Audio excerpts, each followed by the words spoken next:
माँ दुर्गा के 9 अवतार हैं, यानी 9 स्वरूप हैं। ये माँ दुर्गा के 9 अवतार एक स्त्री के जीवन के अलग-अलग पड़ावों को कैसे दर्शाते हैं, ये हम आज इस वीडियो में जानेंगे। शाक्य संप्रदाय में ब्रह्मांड की उत्पत्ति को स्त्री की शक्ति के रूप में देखा गया है। माँ के 9 रूपों के 9 अवतार स्त्री जीवन के विभिन्न पड़ावों को कैसे दर्शाते हैं, आइए जानते हैं।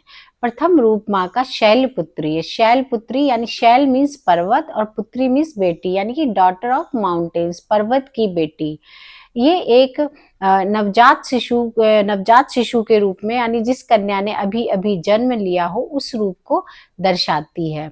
ये अपने पिता के नाम से जानी जाती है और अपने पिता के गौरव को बढ़ाने वाली होती है और शांति और धर्म की स्थापना करने वाली होती हैं। द्वितीय माँ ब्रह्मचारिणी।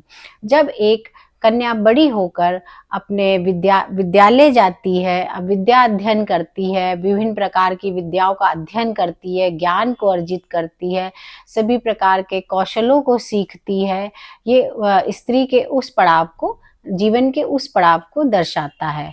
माँ ब्रह्मचारिणी। जिस समय हम अध्ययन करते हैं या ज्ञान अर्जन करते हैं तो हमें ब्रह्मचर्य का पालन करना होता है और हमारा सारा फोकस अपने अध्ययन और ज्ञान अर्जन करने में रहता है। माँ का द्वितीय स्वरूप ब्रह्मचारिणी स्त्री के इस स्वरूप को दर्शाता है। माँ का तृतीय स्वरूप है चंद्रघंटा।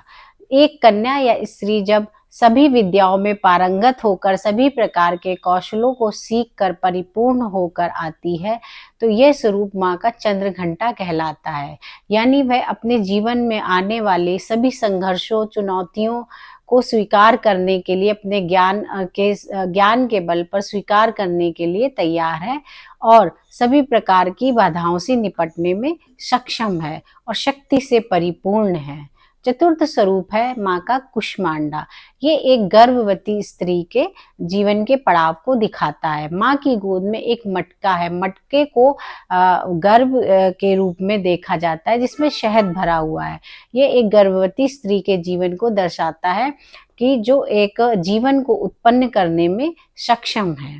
माँ का पंचम स्वरूप है स्कंद माता, जिसने अभी अभी एक शिशु को जन्म दिया है तथा वो इस शिशु को जन्म देने के बाद एक परिपूर्ण स्त्री हो गई है, जो कि अपनी शिशु का लालन पालन करने में सभी प्रकार से सक्षम है और उसकी रक्षा करने में भी सभी प्रकार से सक्षम है। ममता और वात्सल्य से भरी हुई है। प्रेम, ममता और वात्सल्य उसका गुण है। ये स्त्री के उस स्वरूप को दर्शाता है।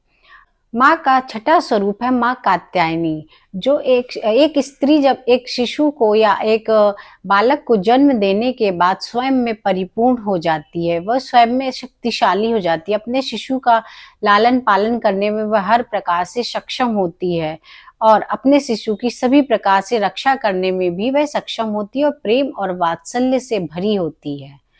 माँ का सप्तम स्वरूप है माँ कालरात्रि। काल यानी काल के समान काली रात्रि या काल को निगल जाने वाली। यह माता का अत्यंत भयानक और रौद्र स्वरूप है। ये एक स्त्री का भी रौद्र स्वरूप है। माँ ने इसी रूप में कई राक्षसों का दमन किया था। एक स्त्री भी जब किसी भी अन्याय और अधर्म के खिलाफ रौद्र रूप धारण करती है तो जहाँ पर वो एक जीवन को देने में सक्षम है, वहीं पर वो अधर्म का नाश करने के लिए उस जीवन को निगलने में भी सक्षम है। अष्टम है माता महागौरी, जो सभी प्रकार की शक्तियों और ज्ञान से संपन्न है। वह सौम्यता, सुंदरता और मधुरता की पराकाष्ठा है। वह एक स्त्री के ग्रस्त जीवन को दर्शाती हैं, जो अपने परिवार को सुख, संपन्नता और उन्नति की ओर ले जाती है और प्रेम से भरी हुई है। और माता का यह स्वरूप भक्तों पर अपने असीम प्रेम और वात्सल्य लुटाता है। नवम है माता सिद्धिदात्री, जो अपने जीवन के सभी अनुभवों को और ज्ञान को अर्जित करके एक स्त्री अपने आने वाली पीढ़ियों को आगे धर्म के मार्ग पर प्रशस्त करती है।